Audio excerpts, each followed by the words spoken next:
দর্শক স্বাগত জানাচ্ছি ঢাকা এক্সপ্রেসের নিউজ রুম থেকে।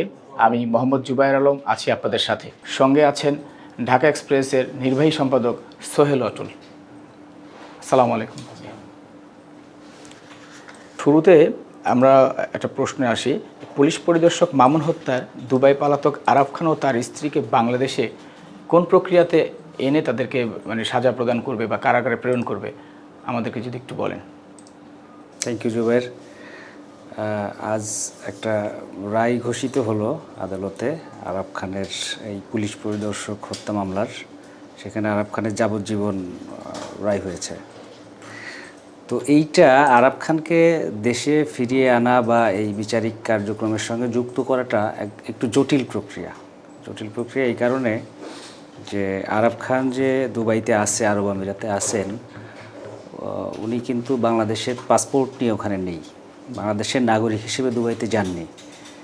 উনি ইন্ডিয়ান পাসপোর্ট নিয়ে দুবাইতে আছেন। তার মানে উনি আইনত ভারতীয় নাগরিক। তো এখন সারা বিশ্বে যে প্রচলিত যে রাস্তাটা, এক দেশের অপরাধী আর এক দেশে পালিয়ে থাকলে তাকে যেভাবে ফিরিয়ে আনতে হয় সেটা ইন্টারপোলের মাধ্যমে ধরা হয় সাধারণত।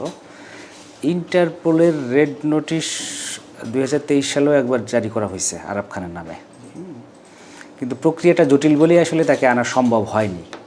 ওই যেটা বললাম যে উনি সরাসরি বাংলাদেশের নাগরিক না, উনি আইনত বাংলাদেশের নাগরিক না, উনি ভারতীয় নাগরিক। তো যে কারণে এই জটিলতাটা ইন্টারপোলের, আমরা 2023 সালের খবরে দেখেছিলাম যে উনি ইন্টারপোলের ওই রেড নোটিশের তালিকায় 13 নম্বর আসামি ছিলেন এবং বাংলাদেশের 1 নম্বর আসামি ছিলেন। তাকে ধরায় দেওয়ার জন্য ইন্টারপোলের কাছে আবেদন করেছিল বাংলাদেশ পুলিশ এবং সেটা তারা রিসিভ করছিল, অ্যাকসেপ্ট করছিল। এনিওয়ে, এখন যে কোশ্চেনটা দাঁড়াইছে যে কীভাবে আনা হবে ওনাকে দেশে, মানে এই বিচারিক কার্যক্রমের সঙ্গে যুক্ত করা হবে। আমি আসলে নিশ্চিত না যে এটা কীভাবে যুক্ত করা হবে। এটা হয়তো বা সংশ্লিষ্ট, সরকারের সংশ্লিষ্ট যেসব সংস্থা আছে তারা বলতে পারবে ভালো করে কীভাবে করতে পারবে। আমরা যতটুকু জানি যে এখন এই প্রক্রিয়াটা অত্যন্ত জটিল প্রক্রিয়ার মধ্যে হয়ে গেছে। এটা এই আরাফ খানের দেশে ফিরিয়ে আনাটা, একে তো ভারতীয় নাগরিক, তারপরে আরও কিছু বিষয় আসলে ডিপেন্ড করে। সেটা হচ্ছে ভারতের সঙ্গে আমাদের কেমন সম্পর্ক, ভারত আমাদের কতটা হেল্প করবে, বা আরব আমিরাতের সরকার কতটা হেল্প করবে, কতটা এই বিষয়ে আমাদেরকে সহযোগিতা করবে। অনেকগুলো বিষয়ের উপর এটা আমার কাছে মনে হয় যে নির্ভর করতেছে যে আরাফ খানকে কিভাবে কত দ্রুত দেশে ফিরিয়ে এনে এই বিচারিক কার্যক্রমে যুক্ত করা হবে বা আদৌ সেটা সম্ভব হবে কি না। ধন্যবাদ আপনাকে। আমরা আরেকটা প্রশ্নে চলে যাই। আমাদের ঢাকা এক্সপ্রেসের 11 এপ্রিল মেঘনার পরিচিত এক ব্যবসায়ী সমীরকে চাঁদাবাজি প্রতারণামূলক মামলায় কারাগারে প্রেরণ করেন, কিন্তু মডেল মেঘনার কোনো আইনজীবী নিয়োগ হয়নি। এই বিষয়ে আসলে আপনি কতটুকু বলবেন আর কি, মানবিক দিক থেকে?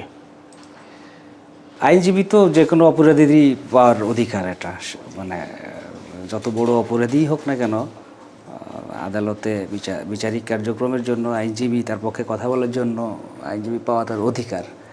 তো কেন পাইনি এটা আমি ঠিক বলতে পারছি না।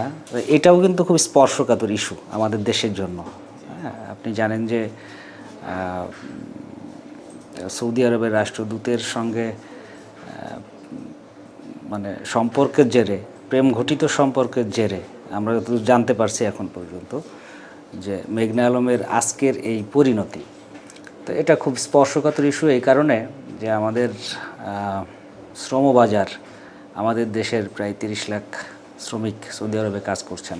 হ্যাঁ, দীর্ঘ অনেক বছর ধরেই কাজ করছেন। সৌদি আরব আমাদের নিয়মিত আমাদের দেশ থেকে শ্রমিক আমদানি করে থাকে এবং আমাদের একটা বড় একটা রেমিটেন্স আমাদের দেশে আসে মধ্যপ্রাচ্য থেকে, তার মধ্যে সৌদি আরব অন্যতম। তো এই জায়গাটা এই জন্যই স্পর্শকাতর যে আমাদের মানে কোথাও কোনো জায়গায় একটু বিচ্যুতি হইলে যদি সৌদি সরকার নাখোশ হয় আমাদের প্রতি, তাহলে আমাদের একটা বড় ধরনের ক্ষতির মুখে পড়তে হতে পারে। তো সেটা একটা বিষয় আছে, যে যেটা বললেন যে উকিল কেন পাচ্ছে না তার পক্ষে। তো এগুলো ফ্যাক্টরগুলো থাকতে পারে, আমার ধারণা থাকতে পারে। আর ব্যক্তিগতভাবে আমিও মনে করি যে বিষয়টাকে, যেহেতু স্পর্শকাতর বিষয়, এটাকে ওইভাবেই হ্যান্ডেল করা উচিত। অন্য 10টা অপরাধ বা অন্য 10টা ঘটনার মতো এটাকে দেখা উচিত না। ধন্যবাদ আপনাকে। আমরা আরেকটা প্রশ্নে যাই। আমাদের ঢাকা এক্সপ্রেসে প্রকাশিত 15 বছর পর বাংলাদেশে এবং পাকিস্তানের পররাষ্ট্র সচিব পর্যায়ে বৈঠক, কিন্তু আপনি কি মনে করেন এই বৈঠকের মাধ্যমে বাংলাদেশ সাথে যে পাকিস্তানের যে সম্পর্ক দীর্ঘ 15 বছর পরে তারা হইল, বাংলাদেশ কতটুকু সুফল ভোগ করবে? সুফল ভোগ তো অবশ্যই করবে, কারণ পাকিস্তানের মতো দেশের সঙ্গে এতদিন 15 বছর ধরে পাকিস্তান বাংলাদেশে প্রায় অপাঙ্ক্তেয় ছিল। পাকিস্তানের বাংলাদেশে পাকিস্তান প্রসঙ্গটা খুব নেতিবাচকভাবেই উচ্চারিত হতো 15 বছর ধরে, কিন্তু এই সাবকন্টিনেন্টের অন্যতম গুরুত্বপূর্ণ দেশ পাকিস্তান, তাদেরকে একেবারে অস্বীকার করে চলাটাও আমার কাছে মনে হয় এই যুগে এসে, এই আধুনিক যুগে এসে এরকম পাশের একটা দেশকে এতটা অস্বীকার করে চলাটার মধ্যেও মনে হয় না যে খুব একটা লাভবান হওয়া যায়। সো পাকিস্তানের সাথে সুসম্পর্ক আমাদের হওয়া দরকারি, তাই না? রাজনৈতিক যে বৈরিতা বা যে তিক্ততা আমাদের আছে বা ছিল 71-এ, এরকম রাজনৈতিক তিক্ততা বিশ্বের অনেক দেশের সঙ্গেই আছে। দ্বিতীয় বিশ্বযুদ্ধের কথা যদি আমরা ভাবি, জার্মানির সঙ্গে ইউরোপের অন্যান্য দেশগুলোর যে সম্পর্ক ছিল, সেই তিক্ততা তারা পেছনে ফেলছে না, ফেলে একসঙ্গে এগিয়ে যাচ্ছে না। তারা নিজেদের স্বার্থে, নিজেদের উন্নয়নে একসঙ্গে কাজ করছে না, উন্নয়ন সহযোগী হচ্ছে না এক দেশ আরেক দেশের সঙ্গে।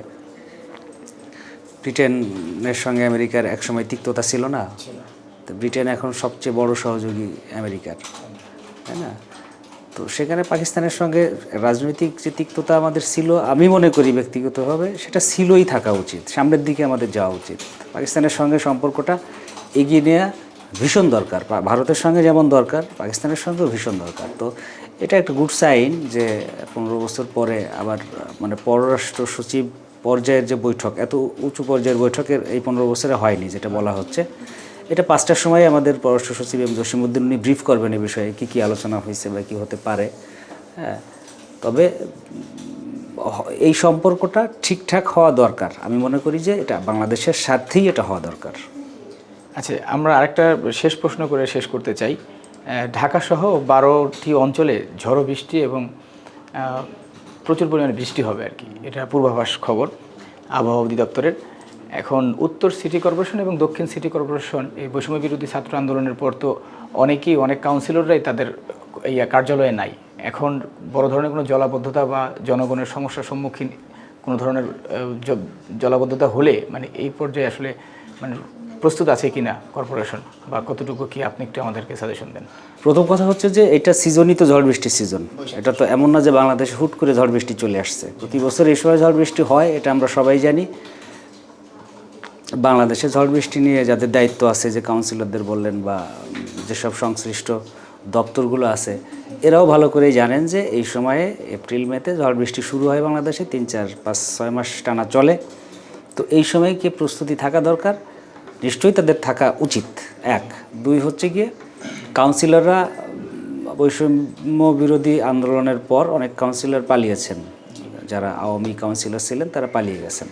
আচ্ছা, এটার মানে কাউন্সিলর পালিয়ে গেলে কি দেশ অচল হয়ে যাবে নাকি, ওয়ার্ড পড়ে থাকবে নাকি?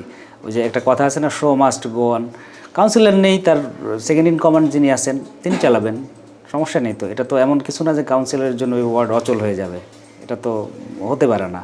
এরপরে যিনি আছেন, তাই বাস্তবতা হচ্ছে যে কাউন্সিলর থাকলেও আমাদের দেশে যা হয়, যে ভোগান্তিগুলো হয় ঝড় বৃষ্টির সময় ওয়ার্ডে না থাকলেও সেই একই ভোগান্তি হবে বলে আমি মনে করতেছি। জি, আপনাকে অসংখ্য ধন্যবাদ।